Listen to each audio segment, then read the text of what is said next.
चलिए बच्चों, आज हम पढ़ेंगे डायमेंशंस की दूसरी एप्लीकेशन। क्या है वो? To derive expression for a physical quantity या to derive a formula for a physical quantity. तो चलिए देखें।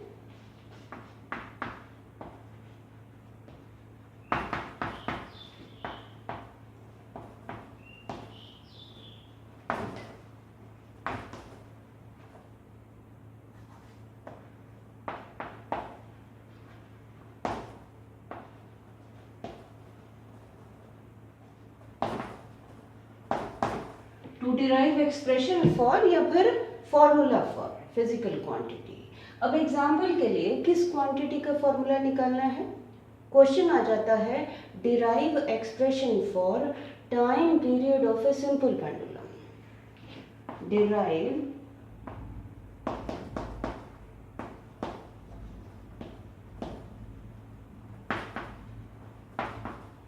एक्सप्रेशन फॉर टाइम पीरियड को लिख लेते हैं T. Time period T for a simple pendulum.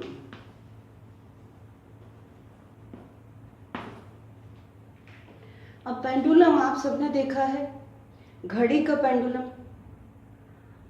इसमें एक बॉब होती है जो वाइब्रेट करती है अबाउट इट्स मेन पोजीशन। जैसे कि हम ऐसे शो कर दें,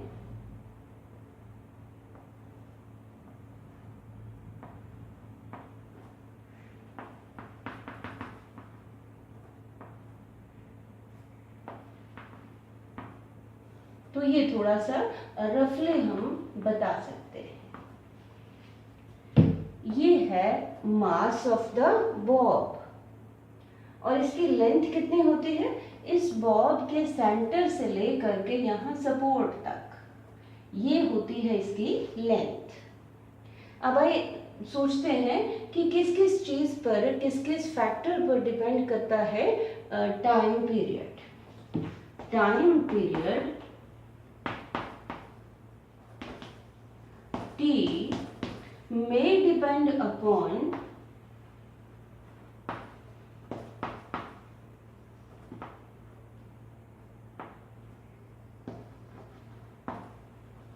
number 1।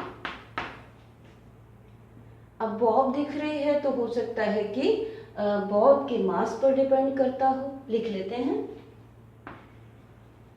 Mass m of the Bob. दूसरी चीज, कुछ लेंथ है पेंडुलम की, हो सकता है कि लेंथ पर डिपेंड करता हो time period. Length L of the pendulum कहां से कहां तक होती है लेंथ? बॉब के सेंटर से यहां सपोर्ट तक। तीसरी चीज, अब क्या है कि इस मास को नीचे की तरफ अर्थ जो है वो पुल करती है। फोर्स ऑफ ग्रेविटी जिसको कहते हैं कि लगा हुआ है इस मास m पर। वो क्या प्रोड्यूस करता है इसमें? Acceleration due to gravity. तो उस एक्सेलरेशन पर डिपेंड कर सकता है। तो लिख लेते हैं acceleration due to gravity.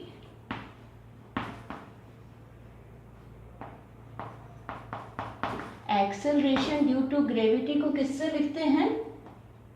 Small जी से।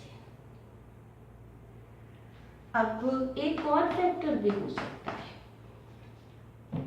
यहां जब ये वाइब्रेट करता है तो ये angle theta, angle of swing, चलिए सोच लेते हैं एंगल ऑफ स्विंग थीटा। अब क्या है कि कुछ केसेस में, कई बार एग्जाम में ये फैक्टर्स दिए होते हैं, तब आपको यहाँ पर में लिखने की जरूरत नहीं है। तब आप सीधा लिख लो टाइम पीरियड डिपेंड्स अपॉन होनी चाहिए। अगर ना दिए हो तो ये एज्यूम किया है। तो टाइम पीरियड को क्या लिख सकते हैं? t डायरेक्टली प्रोपोर्शनल टू पहला factor m raise to power a, l raise to power b और g raise to power c और theta raise to power d। अब अगर हमें ये a, b, c और d की वैल्यूज पता लग जाएं तो फॉर्मूला पता लग जाएगा। तो बस यही कैलकुलेट करना है। t is equal to proportionately sign को हटा करके कांस्टेंट लगाते हैं, कांस्टेंट ऑफ प्रोपोर्शनैलिटी।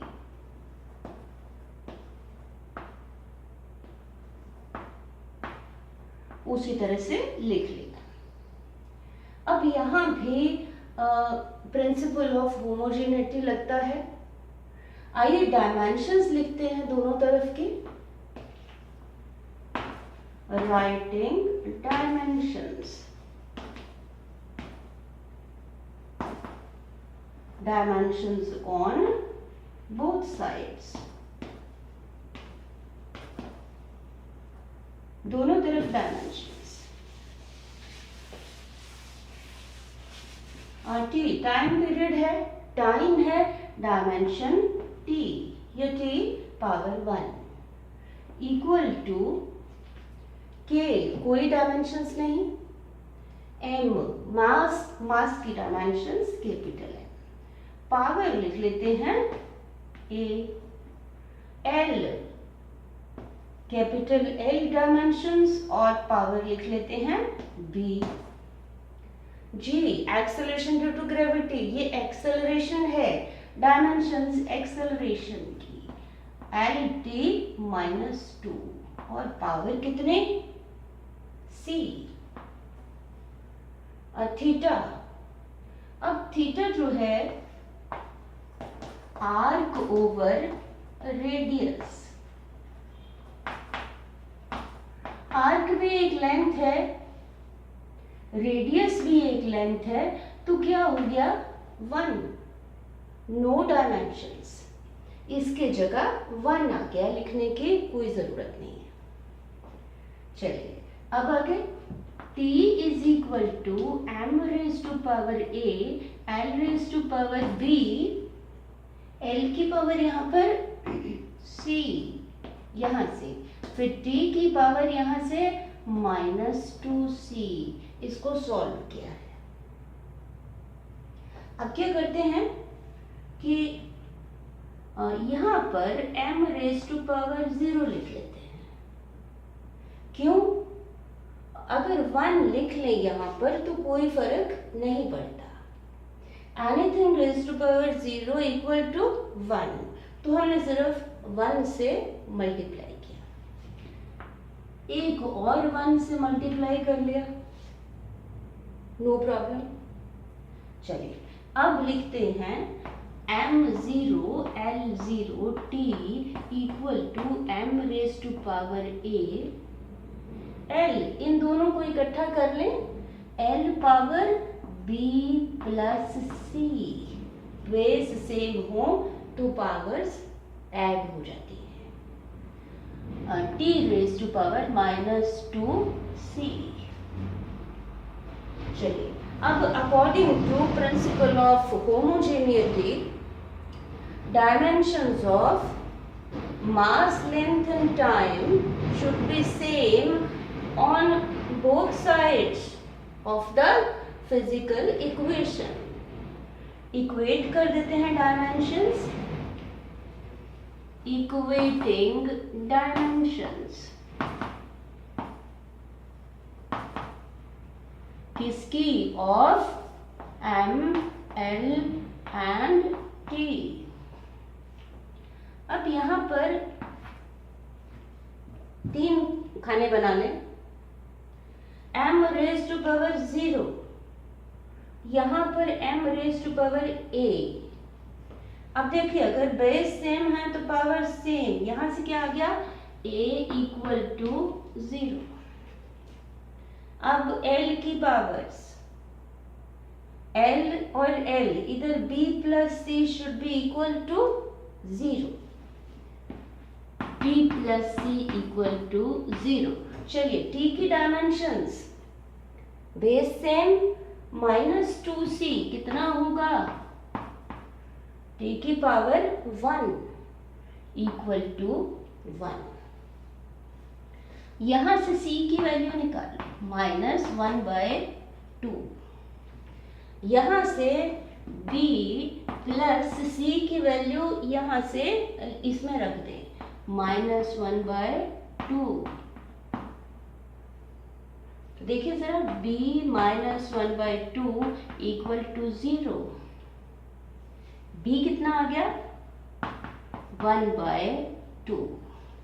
तो देखिए हमारे पास a b c d सबकी वैल्यूज आ गई। तो t कितना आ गया, k m raise to power a की value 0, l raise to power b is equal to 1/2, g raise to power c -1/2, और theta raise to power d, ये तो 1 हो गया ना, 1 को क्या लिखना, तो हमारे पास आ गया कि m raise to power 0, anything raise to power 0 is equal to 1। 1 को क्या लिखना, l पावर 1/2, और इसको नीचे लिख लिया, g पावर नेगेटिव पावर नीचे आके पॉजिटिव हो गई। तो आपके पास b क्या आ गया, t इज इक्वल टू के l/g 1/2 पावर को लिख लेते हैं स्क्वायर रूट। तो ये बच्चों आ गई डायमेंशंस, ये आ गया फॉर्मूला फॉर टाइम पीरियड। तो अब आपने क्या करना है, आपकी बुक में जितनी एक्सरसाइजेस ऐसी हैं वो आपने ट्राई करनी है। Thank you.